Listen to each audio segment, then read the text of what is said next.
त्यांनी योगदान दिलं त्या सर्व महामानवांना महानायकांना विनम्र अभिवादन करत ज्यांच्यामुळे आम्ही मोकळा श्वास घेऊ शकतो आणि जे आपल्या घरसंसारावर तुळशीपत्र ठेवून या देशाच्या सीमा राखत आहेत आणि कित्येकांनी या देशासाठी आपल्या जीवाची आहुती दिली अशा तमाम वीर जवानांना त्यांच्या वीर मातांना वीर पत्नींना विनम्र अभिवादन करत या मंचावर उपस्थित कल्याण लोकसभा संपर्क प्रमुख गुरुनाथजी खोत उपनेते सन्माननीय अल्ताफभाई शेख जिल्हा प्रमुख आणि महाविकास आघाडीचे अधिकृत उमेदवार सन्माननीय धनंजयजी बोडारे राष्ट्रवादी काँग्रेस पार्टीचे सरचिटणीस प्रकाश करेजी काँग्रेसचे जिल्हा प्रमुख सचिन कोटेजी राष्ट्रवादी जिल्हा ग्रामीणच्या तेजस्वी पाटील रमेश जाधव चंद्रकांत पाटील अशोक म्हात्रे राजेंद्र शहा नारायण पाटील सुरेश पाटील माझे सर्व डिजिटल तथा प्रिंट माध्यमांचे मान्यवर प्रतिनिधी आणि आपण सर्व भावांनो आणि बहिणी निवडणुकांचं बिगुल वाजलेलं आहे आणि आपल्या सगळ्यांना ज्या गोष्टीची आपण वाट बघत होतो की कधी एकदा निवडणूक लागते आणि आपण आपला निर्णय घेतो हे निवडणुकीची निर्णायक वेळ येऊन ठेपली 20 नोव्हेंबरला मतदान होणार आहे तत्पूर्वी सगळीकडे प्रचाराची रणधुमाळी सुरू झाली आणि या रणधुमाळीमध्ये सगळ्यात दमछाक होते ती भाजपची आणि एकनाथ शिंदेची ती दमछाक यासाठी होते की त्यांना निवडणुकीचा सूरच सापडत नाही वेगवेगळ्या टीव्ही चॅनलवरून जाहिरातींचा रतीब प्रचंड चालू आहे आणि जाहिरातींचा रतीब बघून इतक्या जाहिराती बघून आपल्यालाही वाटतंय की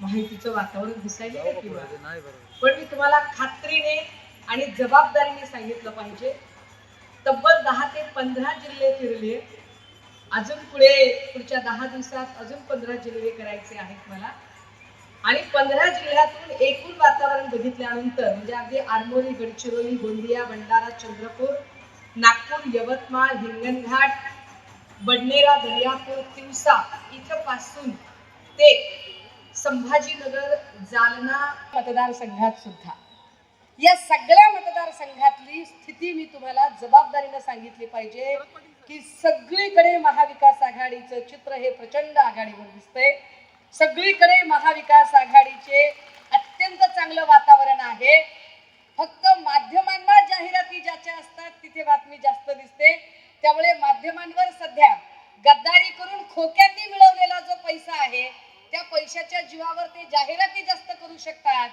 मात्र लोकांचा एकूण कल बघितला तर लोक मात्र महाविकास आघाडीला कौल देण्याच्या मानसिकतेत राज्यभरात दिसत आहेत राजू मी कल्याण पूर्वमध्ये पहिल्यांदा येत नाहीये चळवळीतली कार्यकर्ती म्हणून तर असंख्य वेळा आली याच ठिकाणावरून आणि याच मंचावरून असंख्य वेळा बोललीये महाप्रबोधन यात्रेच्या निमित्ताने सुद्धा मी इथे येऊन माझी भूमिका मांडलेली आहे ज्या उमेदवाराच्या साठी मी आलेली आहे काँग्रेस राष्ट्रवादी काँग्रेस शरदचंद्रजी पवार साहेब शेतकरी कामगार पक्ष आम आदमी पार्टी समाजवादी पार्टी सर्व प्रोग्रेसिव्ह विचारधारेच्या संघटना आणि शिवसेना उद्धव बाळासाहेब ठाकरे पक्षाचे एकमेव अधिकृत उमेदवार धनंजयजी बोडारे या व्यक्तिमत्वाला आपण सगळे जवळून ओळखता जो उमेदवार तुमच्या समोर आहे तो उमेदवार एसीत बसून निर्णय नुसता ऐकवणारा नाही तर हा उमेदवार तुमच्या सोबत तुमच्या खांद्याला खांदा लावून फील्ड मध्ये उतरून काम करणारा उमेदवार आहे शिवसेनेमध्ये जेव्हा प्रचंड बंडाळी झाली काहींनी जिकडे खवा तिकडे थवा असं म्हणत आपापले मोर्चे वळवले पक्ष बदलले पळापळ सुरू केली तेव्हा सुद्धा या सगळ्या कठीण काळामध्ये जी माणसं इथं टिकून राहिली त्याच्यातली 3 नावं अत्यंत महत्त्वाची होती एक हर्षवर्धन पलांडे दुसरे शरद पाटील आणि तिसरे धनंजय बोडारे या तीनही नावांचा आम्हाला सार्थ अभिमान आहे या तिघांनीही अत्यंत कठीण काळामध्ये म्हणजे मला वाटते हर्षवर्धन पलांडेजींच्या तर अगदी जीवावर उठली होती माणसं बोटं बिटं छाटण्यापर्यंत पोहोचली होती या तिघांवरही इथल्या सत्तेचा गैरवापर करत कित्येकदा खोटे गुन्हे दाखल केले, तरी सुद्धा ही माणसं डगमगली नाही, हलली नाही, हटली नाही. ही आपल्या पक्षप्रमुखांच्या सोबत ठामपणे उभी राहिली आणि त्यांच्या निष्ठेचं फळ म्हणून, निष्ठावंताला न्याय द्यायचा म्हणून कुठल्याही मोठ्या अब्जोपतीच्या मागे जाण्यापेक्षा माझा शिवसैनिक मी मोठा करून दाखवेल असं म्हणत एका निष्ठावंत शिवसैनिकाला इथे पक्षप्रमुखांनी उमेदवारी दिली. या उमेदवारीला आता वास्तव रूपामध्ये खरं करून दाखवण्याची जबाबदारी तुमची आहे.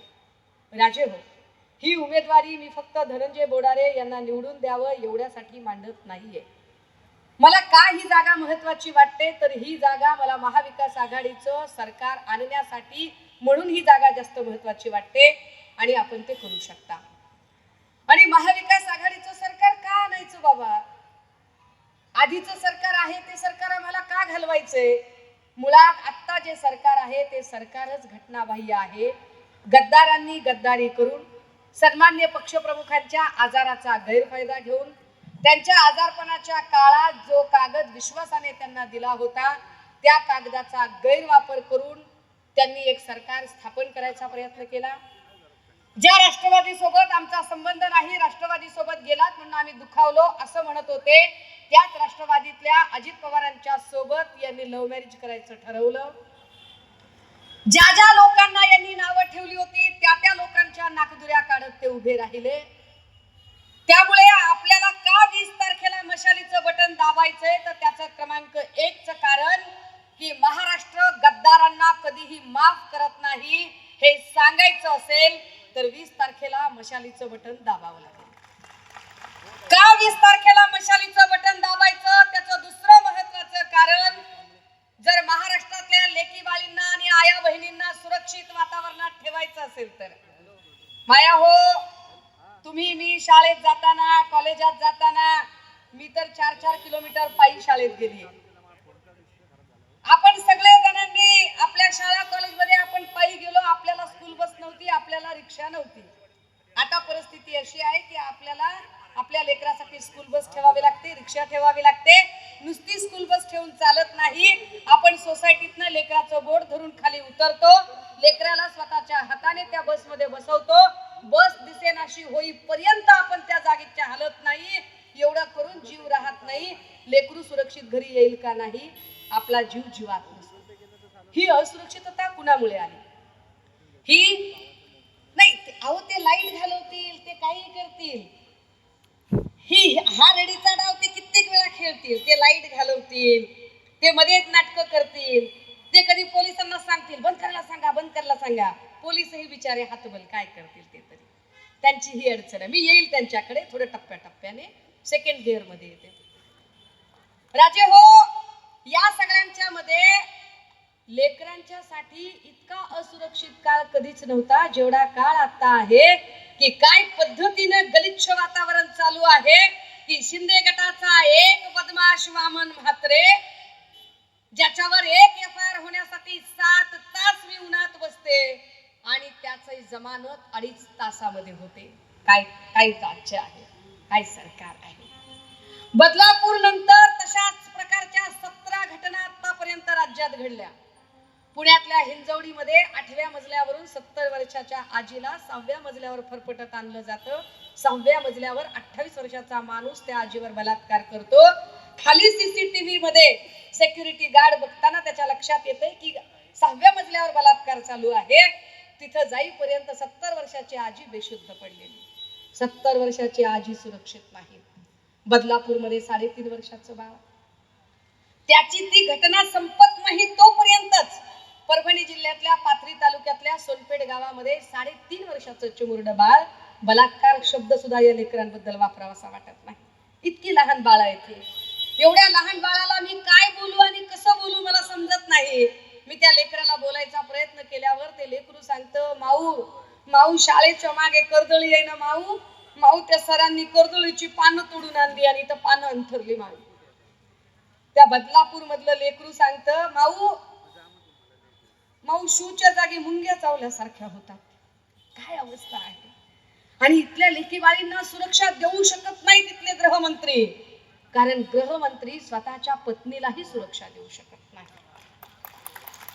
हे आपण सगळ्यांनी बघितलं की दस्तूर खुद्द गृहमंत्र्यांची पत्नी आमची प्रिय भाऊजाई अमृता वहिनीवरच अनिक्षा जयसिंगानी नावाची बाई स्पाईंग करत होती.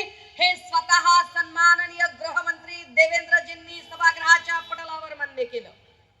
आपण मनाचं सांगत नाही हो, हे स्वतः त्यांनी मान्य केलं की माझ्या बायकोवरती स्पाईंग करत होती. अरे जर गृहमंत्री आपल्या बायकोला सुरक्षा देऊ शकत नाही तर आम्हा लेकी बाळींना कोण सुरक्षा देणार आणि आम्ही कुणाच्या भरोशावर बसायचं.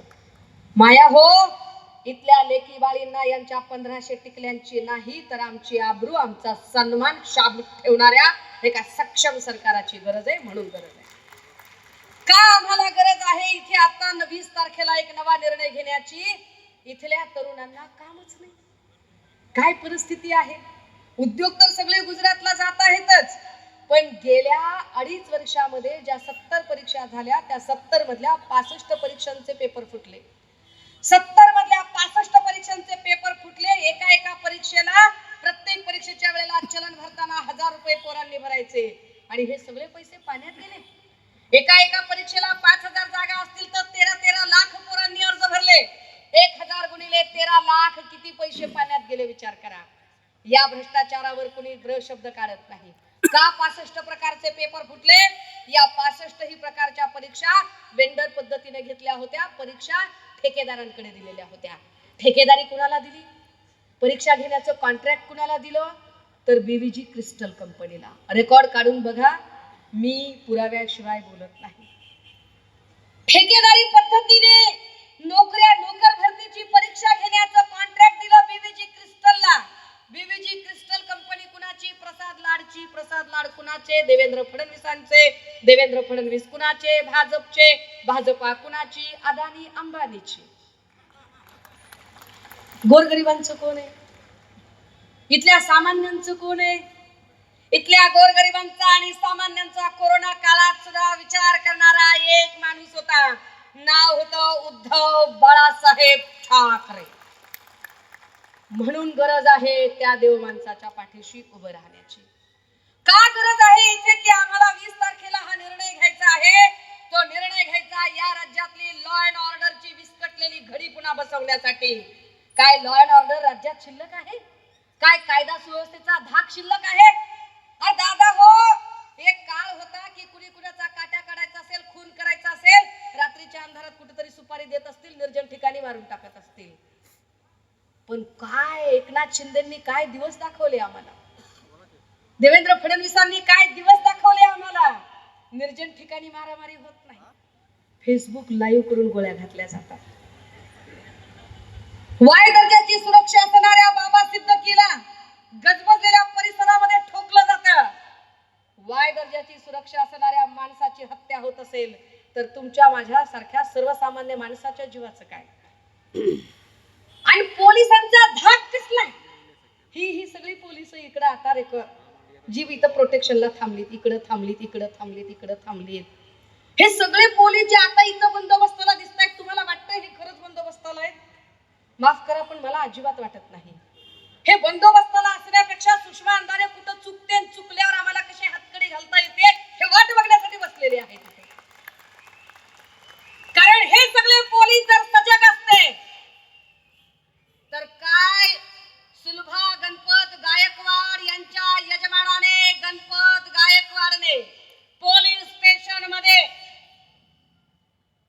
दुसऱ्यावर महेश गायकवाड ना गोळी झाडायची डेअरिंग केली असते का. आईला पोलीस स्टेशन मध्ये गोळीबार होणे हे फक्त आणि फक्त it's happen only in Kalyan. It's happen only in Shinde and Fadnavis government. काय परिस्थिती आहे. पोलीस स्टेशन मध्ये गोळ्या घालायला. पोलीस स्टेशन मध्ये काय पोलिसांचा धाक आहे. अरे एक काळ होता की पोलीस स्टेशन समोरून माणसं ट्रिप्सी जायला घाबरायची. माणसं बेल्ट न लावता गाडी चालवायला घाबरायची. ती माणसं इतकी बेदरकार वागायला लागली की पोलीस स्टेशन मध्ये पोलिसांच्या समोरच गोळीबार करायला लागली. ते कशामुळे. कारण मुळात पोलिसांचा धाक या लोकांना राहिला नाही. मुळात एकनाथ शिंदे आणि देवेंद्र फडणवीस या दोन लोकांनी एकच काम केलं की सरकार गद्दारी करून सरकार स्थापन केल्यानंतर प्रत्येक मतदारसंघातल्या सत्ताधारी आमदाराने आपापल्या मर्जीतला पीआय आणायचा आणि पोलीस स्टेशनला नेमणूक द्यायची. आपल्या मर्जीतल्या पोलीस स्टेशनची बदली त्या पीआय ची बदली करून त्याला पोलीस स्टेशनवर आणायचा.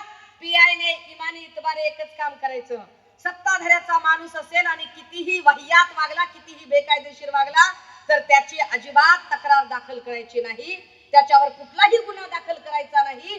पण विरोधकाचा कुणी असेल तर मात्र लगेच 353, 354, 384, 149च्या नोटीस आता प्रेमपत्र दिल्यासारख्या. का? कसा पोलिसांचा धाक राहील बरं? काय पोलिसांचा धाक राहील?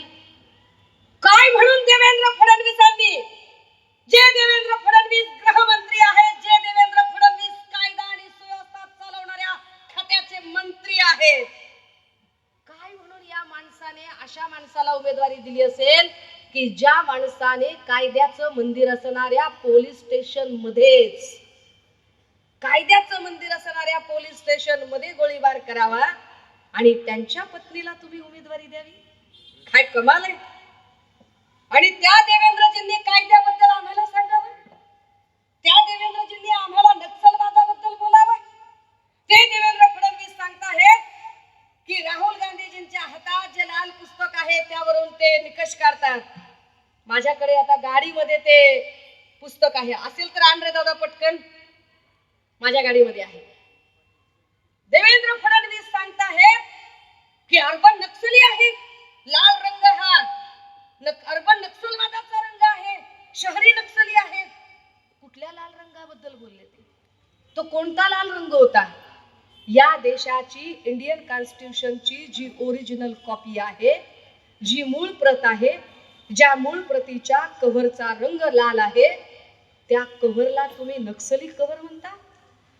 ती प्रत ज्याच्या हातात आहे त्याला तुम्ही अर्बन नक्सली ठरवता? देवेंद्रजी, भारतीय संविधानावर चालणे याला जर तुम्ही अर्बन नक्सलवादी म्हणत असाल तर होय, आम्ही नक्सलवादी आहोत. बाबासाहेबांवर प्रेम करणे म्हणजे नक्सलवाद असेल तर होय, आम्ही नक्सलवादी आहोत. बाबासाहेबांना आपल्या काळीज कप्प्यात ठेवणे आणि बाबासाहेबांचं संविधान राखण्यासाठी जीवाची बाजी लावणे याला जर तुम्ही अर्बन नक्सली म्हणत असाल तर होय, या महाराष्ट्रातला प्रत्येक फुले शाहू आंबेडकरवादी आणि परिवर्तनवादी विचारांवर प्रेम करणारा प्रत्येक जण अर्बन नक्सली आहे. काय म्हणायचंय तुम्हाला? मुळात देवेंद्रजींना हे सगळं का बोलावं लागतंय? दादा हो, तुम्ही विचार करा. लोकसभेच्या वेळेला यांनी 22 जानेवारीला राम मंदिराचा एक नरेटिव्ह सेट करायचा प्रयत्न केला, पण यांच्या लक्षात आलं की राम मंदिरचं नरेटिव्ह चालतच नाहीये. निवडणूक तर आपल्या हातात न चाललीये, सूरच सापडत नाही. मग त्यांनी आता एक नवीन गोष्ट करायला घेतली. मग आता ते म्हणाले की आपण काहीतरी लाडकी बहीण वगैरे असं काही करू का, त्याच्यावर आपल्याला काही काम करता येईल का. पण आता त्यांच्या लक्षात आलं, मी जबाबदारीनं सांगते, 14 जिल्ह्यात फिरल्यानंतर कुठेही लाडक्या बहिणीचा इम्पॅक्ट दिसत नाही. बायका सरळ सांगतात, 1500 टिकल्यात काय आम्हाला विकत घेतोस होय तू, आणि तू कोणत्या तुमच्या बाचे पैसे दिलेस? जे काही पैसे दिले ते पैसे काही एकनाथ शिंदेनी तापोळ्याची जमीन विकून दिलेले पैसे नाहीत. जे काही पैसे दिले ते देवेंद्र फडणवीसांनी रेशीम बागेतला बंगला विकून दिलेले नाही, किंवा जे काही पैसे दिले ते पैसे अजित पवारांनी बारामतीची प्रॉपर्टी विकून दिले नाही. टॅक्सचे पैसे, आपले पैसे आपल्याला. पण ज्या अर्थी तुम्हाला 1500 द्यावे लागले आणि तुम्ही 1500चा एवढा गवगवा करायला निघालात, तर 1500चा गवगवा तुम्ही करायला लागलात आणि त्याची जाहिरात दाखवताना कुणाला तरी साडी घ्यायला 1500 उपयोगाला पडले, काहीतरी फीसला उपयोगाला पडले. जर 1500 रुपयावर अवलंबून राहावं लागतंय याचा स्पष्ट अर्थ असा आहे की राज्यात विकास अजिबात झालेला नाही. राज्यातल्या लोकांच्या ब्रेड बटरची चिंता आहे. राज्यातल्या माणसाला तुम्ही, जो माणूस किमान महिना 30-40 हजार रुपये कमवायला पाहिजे, त्याची ऐपत साधी 1500 कमवायची सुद्धा तुम्ही ठेवली नाही. हे एका अर्थाने तुम्ही जाहिरातीतनं मान्य करताय. दादा हो, आज तुम्ही तुमच्या बहिणींची लग्न लावून दिली, लेकींची शिक्षण केली. कधी तुम्ही तुमच्या बहिणींच्या लग्नाचा एवढा मोठा खर्च केला, तिला काय थाट बाट करून लग्न लावलं? काय तिच्या लग्न मंडपाच्या स्वागतदाराला लेकराला तुम्ही कधी बॅनर लावला होता का? लाडक्या बहिणीच्या लग्नात 10 लाख खर्च केले म्हणून नाही केलं तुम्ही. तुम्ही कधी बहिणीच्या लेकराला कधी 5-10 हजाराचा ड्रेस घेतला, बस स्टँडला येऊन बॅनर लावला का? लाडक्या बहिणीला 10,000 रुपये देऊन आलो नाही केलं. तुम्हाला बहिणीच्या नात्याचा आब कळतो, मर्यादा कळते, मान सन्मान कळतो. तुम्हाला बहिणीची टिंगल उडवायची तुम्ही करत नाही. तुम्ही बहिणीचा सन्मान करता, पण हे बहिणीच्या नात्याची टिंगल उडवणारे लोक जाहिरात करायला लागले आणि आम्ही राज्यभर सांगितलं की जाहिरात कुणाची असते.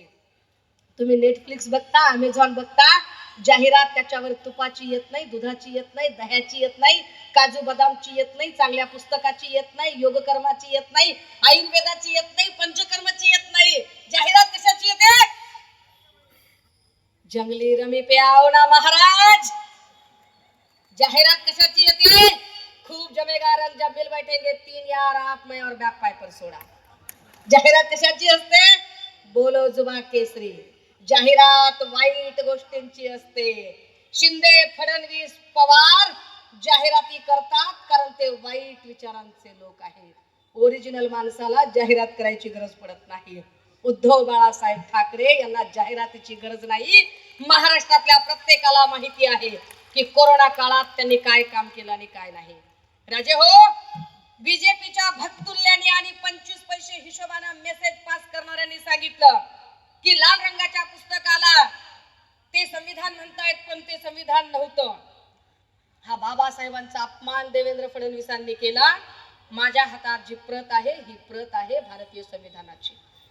ही प्रत भारतीय संविधानाची आहे, जी ओरिजिनल प्रत आहे, जी लाल रंगामध्ये आहे. या प्रतला मी उघडते. इंडियन कॉन्स्टिट्यूशन याचं प्रत्येक पान, याच्यातल्या प्रत्येक शेड्यूल, चॅप्टर, आर्टिकल हे संविधान आहे. या देशामध्ये राहावे कसे, बोलावे कसे, शिक्षण कसे घ्यावे, नोकरी कशी मागावी, प्रमोशन कसं मागावं, घर कसं विकत घ्यावं, प्रमोशन कसं मागावं, जगावं कसं, मरावं कसं, पुरावं कसं, या प्रत्येक गोष्टीचा कायदा सांगणाऱ्या कायद्याचं हे पुस्तक आहे. देवेंद्रजी, तुम्ही लाल रंगाचं पुस्तक आणि त्याला नक्षलवादी म्हणत फक्त या पुस्तकाचा नाही, हा कायदा लिहिण्यासाठी ज्या विश्वरत्न डॉक्टर बाबासाहेब आंबेडकरांनी आणि रमाईनं पोटची लेकरं माती आड केली आणि ऊप सुद्धा केलं नाही, त्या बाबासाहेबांचा सुद्धा तुम्ही अपमान केलाय. तो बाबासाहेबांचा अपमान करणाऱ्या देवेंद्र फडणवीसांना आणि त्यांच्या सगळ्या पिलावळीला जर सांगायचं असेल ठणकावून की आम्ही तुमच्या झासामध्ये येणार नाही, मग त्यांच्या लक्षात आलं की लाडकी बहीणचं पण नरेटिव्ह चालणार नाही. मग 2 दिवसापासून एक वेगळं नरेटिव्ह सुरू केलंय त्यांनी. काय? एक तडीपार गुंड येऊन, कौन योगी आदित्य जिसके खुद के 4 भाई है और जो 4 भाई के साथ कभी मिलाच नहीं, कभी राहच नाही. 40 वर्षात जो आपल्या भावाच्या सोबत राहिला नाही, जो आपल्या भावाचा झाला नाही, तो आम्हाला शानपण सांगतो कटेंगे तो बटेंगे. अरे हम कभी बटेंगे भी नहीं और हम हटेंगे भी नहीं. हम डटेंगे, हम लड़ेंगे, हम जीतेंगे और शान से जीतेंगे. ते आम्हाला सांगतात कटेंगे तो बटेंगे. अरे जाती जाती भिंती उभ्या केल्या त्या भाजपच्या नुपूर शर्माने, नितेश राणेने, निलेश राणेने, रवी राणा आणि त्या नवनीत राणांनी जातीपातीच्या भिंती उभ्या केल्या त्या भाजपच्या पिलावळींनी. जातीपातीच्या भिंती कधीही उद्धव साहेब हिंदुत्व नाहीये. माझं हिंदुत्व म्हणजे हाताला काम आणि तोंडात राम हे आमचं हिंदुत्व असेल.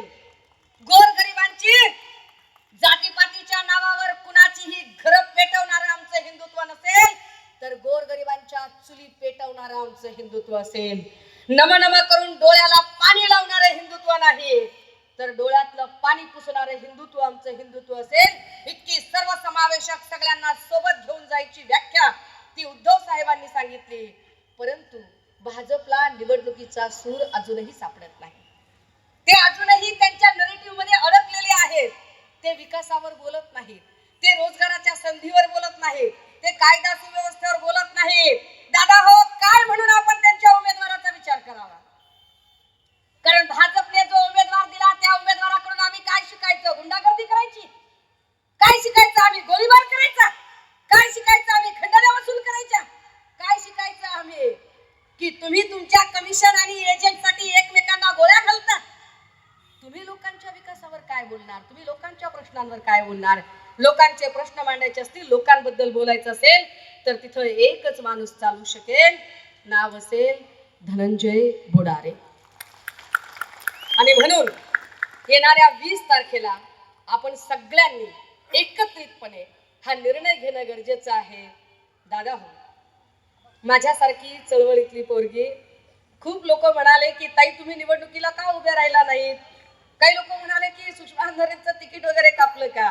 मी आपल्याला जबाबदारीनं सांगितलं पाहिजे की महाराष्ट्रात कुठल्याही मतदारसंघात मी उमेदवारी मागितली असती तर मला उमेदवारी मिळाली असती.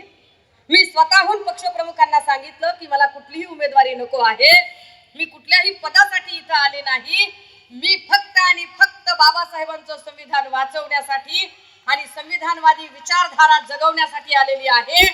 त्यामुळे ही माझी जबाबदारी असेल की मी राज्यभर फिरलं पाहिजे आणि राज्यातला एक एक उमेदवार निवडून आणून दिला पाहिजे. त्यामुळे धनंजय बोडारेंसारखे जे सर्वसामान्य शिवसैनिकांच्या पासून सुरू झालेले उमेदवार आहेत, अशा उमेदवारांना आम्ही पुढे आणलं पाहिजे. काही लोक म्हणाले की अहो एवढ्या मोठ्या हत्तीचं मस्तक असणारा, एवढे पैसे असणारा माणूस, त्याच्यासमोर बोडारे टिकतील का. त्यांच्याकडे धनशक्ती असेल तर आमच्याकडे जनशक्ती आहे. त्यांच्याकडे गद्दारी असेल तर आमच्याकडे खुद्दारी आहे. ते दीवार पिक्चर मधला डायलॉग आहे की नाही, मेरे पास बंगला है, मेरे पास गाड़ी है, मेरे पास सब कुछ है, तुम्हारे पास क्या है. तसे भाजप वाले आम्हाला विचारतात, देखो गोली मारने के बावजूद मुझे टिकट मिला, मेरे पास देवेंद्र फडणवीस है, मेरे पास ईडी है, मेरे पास सीबीआई है, मेरे पास अक्खा पुलिस का स्टाफ है जो मैंने गोली दागने के बावजूद भी मेरे लिए काम कर रहा है, मेरा प्रोटेक्शन कर रहा है, घूम रहा है मेरे पीछे. तुम्हारे पास क्या है. आम्ही ठामपणे सांगतोय, हमारे साथ ईमान है, हमारे साथ जनता है. त्या सगळ्या मायबाप जनतेला दोन्ही हात तिसरं मस्तक जोडून एवढीच विनंती असेल, दादा हो, आम्ही खात्री देतो, आम्ही विश्वास देतो की हा विजयाचा शंखनाद 23 तारखेला घुमला पाहिजे, जागला पाहिजे. दादा किती नंबरचं बटन आपलं. 1 नंबरचा माणूस 2 नंबरचे धंदे करणाऱ्या लोकांच्या विरोधात उभा आहे. 1 नंबरचा माणूस, 1 नंबरचं बटन दाबायचं, डक्क्यात बटन दाबायचं आणि 23 तारखेला तुमच्या सोबत याच मैदानावर विजयाचा गुलाल उधळायला मी सोबत असेल. थांबते पुनश्च एकदा. आपलं चिन्ह काय. आपलं चिन्ह काय. लढणार आणि भिडणार, महाराष्ट्रात फक्त मशाल पेटणार. थांबते, रजा घेते. जय हिंद, जय महाराष्ट्र. आज या ठिकाणी